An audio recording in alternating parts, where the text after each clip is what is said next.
Colour film आई थी India में, उससे पहले ब्लैक एंड व्हाइट ही चलती, देखने गए थे। जब वहां से देख के लौटे तो देखा कि सड़कों पे पुलिस ही पुलिस। पूछा भाई माजरा क्या है?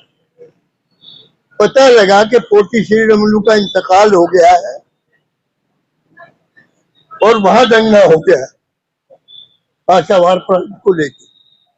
यहां से इस मसले की शुरुआत हुई और उसके बाद जो है फजल अली कमीशन बना, फजल अली उसके चेयरमैन बने, पणिक्कर और एक दूसरे सज्जन थे उसके मेंबर बने और उन्होंने भाषावार प्रांत का धंधा देखा। और आप ये देखिए कि जिनकी वजह से सब कुछ हुआ, वो तेलंगाना कब बना? उससे पहले उत्तराखंड भी बन चुका था, उससे पहले झारखंड भी बन चुका था, उससे पहले ये सारा बंबई का था, बंबई गुजरात सारा एक था। इसमें बड़े झगड़े हुए लेकिन भाषावार प्रांत की वजह से बट गया। अब ये हिंदी प्रदेशों का जो झगड़ा हुआ वो ये था कि इनकी भाषा हिंदी प्रदेशों की तो इतनी लंबी चौड़ी थी, क्योंकि यूपी की भाषा भी हिंदी, बिहार की भाषा भी हिंदी, मध्य प्रदेश की भाषा भी हिंदी, राजस्थान की भाषा भी हिंदी। और एक सूबा ऐसा था उत्तर भारत में जो दुभाषी था और वो आपका पड़ोसी था, हरियाणा और पंजाब। ये पंजाब में पंजाबी बोली जाती थी और हरियाणा वाले हिंदी बोलते थे। लिहाजा इसमें जो सारा आंदोलन है वो सिखों ने किया और हरियाणा रूंगे में मिला। तो ये तो इन प्रदेशों के बनने की कहानी। उत्तराखंड जो है आंदोलन तो हुए लेकिन आंदोलन के अलावा उत्तराखंड बनने में बहुत सबसे बड़ा योगदान जिस आदमी का है। आज वो आदमी बेचारा कौन सा मंडल बनाया हुआ है इसमें प्रधानमंत्री ने? मार्गदर्शक मंडल का सदस्य मनोहर जोशी। ये मुरली मनोहर जोशी की देन है। मुरली मनोहर जोशी बैठे थे, उन्होंने दबाव दिया और ये सारा बना। ये कहानी तो एक तरफ थी और आपकी कहानी दूसरी तरफ थी। सुनोगे तो दिल ठोकोगे। कमीशन फजल अली कमीशन लखनऊ आया और जब लखनऊ में उसने लोगों से जानना चाहा क्या है तो पश्चिमी उत्तर प्रदेश के 98 असेंबली के मेंबरों ने दस्तखत करके मेमोरेंडम दिया कि अलग सूबा बनना चाहिए। अब जब ये खबर लगी पंत जी को, पंत जी चीफ मिनिस्टर थे, पंत जी ने कहा कि नहीं, राम और कृष्ण की भूमि का बंटवारा तो मेरी लाश के ऊपर होगा। और रात को ही जितने भी उनके मिनिस्टर थे उनके कान में ठेर ये कहा कि इनसे कहो कि सिग्नेचर वापस ले। और सिग्नेचर वापस लेने पर लोग लगे और उनमें बड़ी बड़ी मूर्तियां थी जो प्राइम मिनिस्टर तक पहुंची। ये हाल है आपकी पीठ में छुरा कब होता गया, तब अपनी इस बात के लिए कि मेरी गद्दी कायम रह जाए, दुनिया जाए भाड़ में। और उसके बाद ये आंदोलन जो है, ये आंदोलन अपनी शक्ल लेता रहा और इस आंदोलन पर कुर्बान होने वाले एक आगरा के सज्जन थे, मिनिस्टर नहीं फाइनेंस मिनिस्टर थे। उनको कैबिनेट से हटाया गया, कांग्रेस से निकाला गया। और वो कौन थे? वो एक सैनिक अखबार निकालते थे और ये अमर उजाला और दूसरे अखबार जो है, ये अमर उजाला की पूरी टीम उनके यहाँ कंपोजिटर थी। उस आदमी का वो कुर्बानियां उन्होंने दी।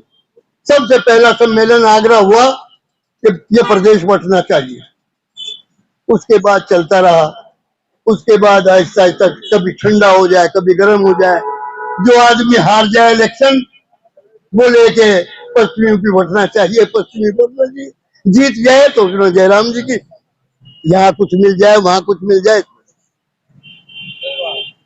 मुझे याद है पंजाब का वो दिन अच्छी तरह से कि बाकायदा उन्होंने पंजाब में संत फतेह सिंह वगैरह ने, जो उस वक्त इस मूवमेंट की अगुवाई कर रहे थे, अकाली दल वाले, उन्होंने जो अपने जलने के कुंड बनाए थे, कुंड बनवा लिए थे और तारीख दे दी थी कि फला तारीख को इनमें जल के मरेंगे अगर पंजाबी सुबह नहीं बना। उस तारीख से पहले उन्हें मरने नहीं दिया गया और पंजाबी सूबे का बाइफर्केशन हुआ।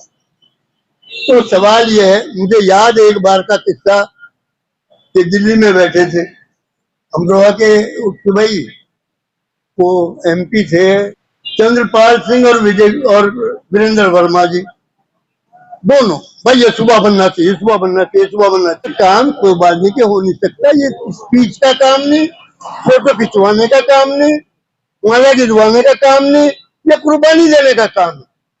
और कुर्बानी कौन दे? बुजुर्ग आदमी कुर्बानी मांग रहे हैं, कुर्बानी कौन दे? और मैं कुर्बानी की बात पूछ रहा हूँ, अभी आपको बता रहा हूँ, मैं देने को तैयार हूँ, मेरी को नहीं किया। लेकिन मैं एक बात पूछना चाहता हूँ, कुर्बानी की स्थिति कभी कभी बड़ी शिथिलता आती है कौम में। आज हिंदुस्तान में वो शिथिलता बहुत भयंकर तरीके से आई। ऐसा जैसे पहले बच्चों को होता था ना कि किसी के ज्यादा बच्चे होते थे और बाहर जाना होता था तो बच्चे को जरा सी अफीम चटाई, सोया पड़ा रहेगा जब तक आऊंगा मैं, तब तक सिलसिला। आज सबने अफीम खा रखी है, सब सोए पड़े हैं और इन सोए को जगाना बड़ा मुश्किल होता है, बहुत मुश्किल होता है। मुझे याद है स्वामी दयानंद के बारे में पढ़ा है मैंने। एक जमाने में आर्य समाज का बड़ा बोलबाला था, आर्य समाज उन्होंने पैदा किया था, मूर्ति पूजा के खिलाफ बहुत बड़ा आंदोलन किया था। आज से 200 साल पहले हरिद्वार में कुंभ के मेले में कोई आदमी ये कह रहा हो कि मूर्ति पूजा को नष्ट किया जाए, ये बुरी चीज है, ये है वो है, और ये भगवे कपड़े में जो है बदमाशी और बेईमानियां हो रही है, बहुत बड़ा काम, बहुत बड़ा, आज भी नहीं कर सकते कोई। और जब उन पर पत्थर पड़ने शुरू हुए तो उन्होंने कहा कि आज पत्थर पड़ रहे हैं, यहाँ फूल भी बरसेंगे कभी, और वाकई फूल बरसे। तो स्थिति कुल मिला के है। और मेरे दोस्तों, ये जो दिक्कत है जो आज पैदा हो रही है ना, ये अभी नहीं पैदा हुई। इस मुल्क में एक बहुत अजीम शायर हुआ करते थे एक जमाने में, बहुत अजीम शायर इनकलाब कहते थे उनको, दो में शायर इनकलाब कहते थे, जोश मजियाबादी। तो जो शाम खत, और उस नज़्म में ये था कि हिटलर जब तुम लंदन जाना तो एक बम मेरे नाम का भी गिरा के होगा। और जोश मलियाबादी साहब को 3 साल की सजा हो गई। 3 साल की सजा के बाद जब वो आए तो उलट पुलट हो रहा था मामला, लोग सोए से पड़े थे। तो जब सोए पड़े थे तब, और हिंदुस्तान पाकिस्तान के बंटने का प्रोग्राम चल रहा था, तब उन्होंने बहुत, जिसे कहते हैं, अपने दिल से, इसलिए उनको नाराजगी हुई होगी खुद से, उन्होंने एक नज्म लिखी, कौम के नाम खत। उसकी 4 लाइनें सुना के मैं आपसे दुआ करूंगा कि आप उन लाइनों पे गौर करें और इस आंदोलन के लिए उसके फरमान की वजह से जाग जाएं तो बहुत बेहतर है। उसकी कुछ लाइनें हैं आखिरी, वो मैं आपके सामने दोहरा रहा हूं। तुमको क्या सुनाऊं मैं दायमी गुलाम, कब्रों को भी जाके सुनाऊं गर कलाम।